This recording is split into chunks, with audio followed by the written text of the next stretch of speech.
ನಮಸ್ತೆ ಸ್ನೇಹಿತರೆ, ಆರೋಗ್ಯದ ಅಡುಗೆಗೆ ನಿಮ್ಮೆಲ್ಲರಿಗೂ ಸ್ವಾಗತ. ಬನ್ನಿ ಇವತ್ತು ಬೊಂಬಿಲ್ ಫಿಶ್ ಫ್ರೈ ಹೇಗೆ ಮಾಡೋದು ಅಂತ ನೋಡೋಣ. ಇದನ್ನು ಫ್ರೈ ಮಾಡಬೇಕು ಅಂದರೆ ಸ್ವಲ್ಪ ಎಚ್ಚರಿಕೆ ವಹಿಸಲೇಬೇಕಾಗುತ್ತೆ, ಇಲ್ಲಾಂದರೆ ರೆಸಿಪಿನೇ ಹಾಳಾಗೋಗುತ್ತೆ. ಮೊದಲಿಗೆ ನಾನಿಲ್ಲಿ ಒಂದು ಅರ್ಧ kg ಬೊಂಬಿಲ್ ಮೀನನ್ನು ತೊಗೊಂಡಿದ್ದೀನಿ. ಇದಕ್ಕೆ ಸ್ವಲ್ಪ ಉಪ್ಪು ಹಾಗೆ ನಿಂಬೆಹಣ್ಣನ್ನು ಹಿಂಡ್ಕೋಬೇಕು. ಅರ್ಧ ಹಿಡಿಯಷ್ಟು ಉಪ್ಪು ಹಾಗೆ ಒಂದು ಅರ್ಧ ನಿಂಬೆಹಣ್ಣನ್ನು ಹಿಂಡ್ಕೋತಾ ಇದ್ದೀನಿ. ಹಿಂಡ್ಕೊಂಡು ಇದನ್ನು ಒಂದು 10 ನಿಮಿಷ ಹಾಗೆ ಎತ್ತಿಟ್ಬಿಡಬೇಕು. ಆನಂತರ ತೆಗೆದು ನೋಡ್ತಾ ಇದ್ದೀನಿ, ನೋಡಿ ಎಷ್ಟೊಂದು ನೀರು ಬಿಟ್ಕೊಂಡಿದೆ. ನಾವು ಹಾಗೆ ಮಸಾಲೆ ಹಾಕಿ ಕಲಿಸ್ಬಿಟ್ರೆ ಇದೇ ಥರ ನೀರು ಬಿಟ್ಕೊಳ್ಳುತ್ತೆ, ಫ್ರೈ ಮಾಡೋಕ್ಕೆ ಬರೋದೇನೇ ಇಲ್ಲ. ಈ ಪ್ರೊಸೀಜರ್ನ ಮಾಡಿನೇ ನಾವು ಮುಂದೆ ಮಸಾಲೆನ ಹಚ್ಚಬೇಕಾಗುತ್ತೆ.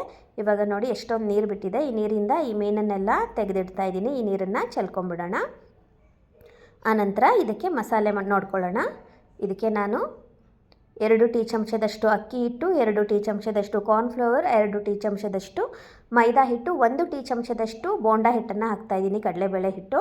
ಆನಂತರ ಅರ್ಧ ಟೀ ಚಮಚದಷ್ಟು ಗರಂ ಮಸಾಲ, ಅರ್ಧ ಟೀ ಚಮಚದಷ್ಟು ಮೆಣಸಿನ ಪುಡಿನ ಹಾಕ್ತಾಯಿದ್ದೀನಿ, ಪೆಪ್ಪರ್ ಪೌಡರು. ಅನಂತರ 2 ಟೀ ಚಮಚದಷ್ಟು ಖಾರದ ಪುಡಿ, ಅರಿಶಿನ ಹಾಗೆ ರುಚಿಗೆ ತಕ್ಕಷ್ಟು ಉಪ್ಪು. ಉಪ್ಪನ್ನು ನೋಡಿ ಹಾಕ್ಕೊಳ್ಳಿ, ಯಾಕೆಂದರೆ ಉಪ್ಪು ಮತ್ತು ನಿಂಬೆಹಣ್ಣಲ್ಲಿ ನೆನೆಸಿಟ್ಟಿದ್ವಲ್ಲ ಅದರ ಅಂಶ ಅದರಲ್ಲಿ ಇರುತ್ತೆ. ಇಷ್ಟನ್ನು ಸರಿಯಾಗಿ ಸೇರಿಸ್ಕೊಳ್ಳಿ. ಇದಕ್ಕೆ ನೀರು ಹಾಕಿ ಕಲಿಸಬಾರ್ದು. ಬೊಂಬಿಲ್ ಮೀನಿಗೆ ಮಸಾಲೆ ಹಚ್ಚುವಾಗ ನೀರನ್ನು ಉಪಯೋಗಿಸಲೇಬಾರ್ದು. ಈ ಒಣ ಪುಡಿನ ರೆಡಿ ಮಾಡಿಕೊಂಡು ಇದರಲ್ಲಿ ಮೀನನ್ನು ಹೊರಳಿಸಿ ಇಟ್ಕೋಬೇಕು. ರವೆನಲ್ಲಿ ಮೀನನ್ನು ಹೊರಳಿಸ್ತೀವಲ್ಲ ಮಸಾಲೆ ಹಚ್ಚಿ, ಅದೇ ಥರ ಈ ಪುಡಿನಲ್ಲಿ ಎಲ್ಲ ಮೀನನ್ನು ಹೊರಳಿಸಿ ಎತ್ತಿಟ್ಕೋಬೇಕು. ನೀರನ್ನು ಹಾಕಲೇಬಾರ್ದು ಇದಕ್ಕೆ. ಇದರಲ್ಲಿರೋವಂಥ ತೇವಾಂಶನೇ ಇದಕ್ಕೆ ಸಾಕಾಗುತ್ತೆ. ಇದನ್ನು ಒಂದು 10 ರಿಂದ 15 ನಿಮಿಷ ನಾನು ಮುಚ್ಚಿಡ್ತಾ ಇದ್ದೀನಿ ನೋಡಿ. ಆನಂತರ ಫ್ರೈ ಮಾಡ್ಕೊಳ್ಳೋಣ. ಈಗ ಒಂದು 15 ನಿಮಿಷ ಆಗಿದೆ, ತೆಗೆದಿದ್ದೀನಿ ನೋಡಿ. ನಾವು ಮಸಾಲೆ ಹಚ್ಚಿದಾಗ, ಪುಡಿನ ಹಚ್ಚಿದಾಗ ಎಷ್ಟು ಒಣದಾಗಿತ್ತು, ಇವಾಗ ಎಷ್ಟು ಹಸಿಯಾಗಿ ಕಾಣ್ತಾ ಇದೆ. ಇವಾಗ ಫ್ರೈ ಮಾಡ್ಕೊಳ್ಳೋಣ. ಒಂದು ತವಾನ, ನಾನ್ ಸ್ಟಿಕ್ ತವಾನ ಇಟ್ಕೋತಾ ಇದ್ದೀನಿ. ಇದಕ್ಕೆ ಒಂದು 2-3 ಟೀ ಚಮಚದಷ್ಟು ಎಣ್ಣೆನ ಹಾಕೋತಾ ಇದ್ದೀನಿ. ಆನಂತರ ತವಾಕಾದ್ಮೇಲೆ ಒಂದೊಂದೇ ಮೀನನ್ನು ಹಾಕ್ಕೊಳ್ಳೋಣ. ಹಾಕ್ಕೊಂಡು ಒಂದು ಭಾಗನ ಸರಿಯಾಗಿ ಫ್ರೈ ಮಾಡ್ಕೋಬೇಕು. ಈ ಎಣ್ಣೆಯನ್ನು ಈ ಥರ ತಿರುಗಿಸ್ತಾ ಇರಿ, ಆವಾಗ ಮೀನಿನ ಮೇಲೆ ಬರ್ತಾ ಇರುತ್ತೆ. ಮಧ್ಯಮ ಉರಿ ಇಟ್ಕೊಂಡು ಚೆನ್ನಾಗಿ ಫ್ರೈ ಮಾಡ್ಕೋಬೇಕು. ಆನಂತರ ಇವಾಗ ಒಂದು 2 ರಿಂದ 3 ನಿಮಿಷ ಆಗಿದೆ, ತಿರುಗಿಸಿ ಹಾಕ್ತಾ ಇದ್ದೀನಿ ನೋಡಿ. ಒಂದು ಭಾಗ ನೀಟಾಗಿ ಫ್ರೈ ಆಗಿದೆ. ಎಲ್ಲ ಮೀನನ್ನು ನಾನಿವಾಗ ತಿರುಗಿಸಿ ಹಾಕೋತಾ ಇದ್ದೀನಿ.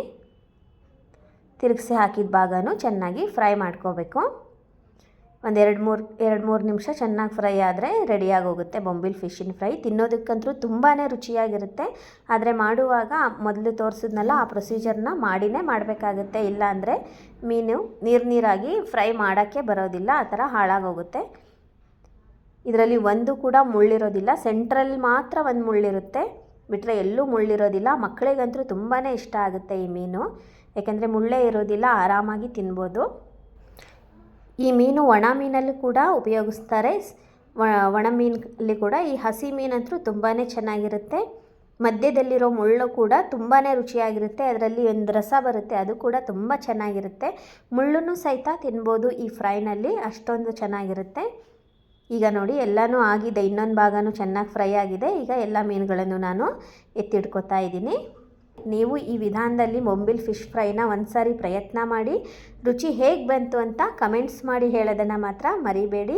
ಇದೇ ಥರದ ಆರೋಗ್ಯಕರ ಅಡುಗೆಗಳಿಗಾಗಿ ನನ್ನ ಚಾನಲನ್ನು ಸಬ್ಸ್ಕ್ರೈಬ್ ಮಾಡಿ. ಮತ್ತೆ ಇನ್ನೊಂದು ಆರೋಗ್ಯದ ಅಡುಗೆಯೊಂದಿಗೆ ನಿಮ್ಮನ್ನೆಲ್ಲ ಭೇಟಿಯಾಗ್ತೀನಿ. ಅಲ್ಲಿವರೆಗೂ ನಮಸ್ಕಾರ. ಈ ವಿಡಿಯೋ ನೋಡಿದ್ದಕ್ಕಾಗಿ ನಿಮ್ಮೆಲ್ಲರಿಗೂ ಧನ್ಯವಾದಗಳು.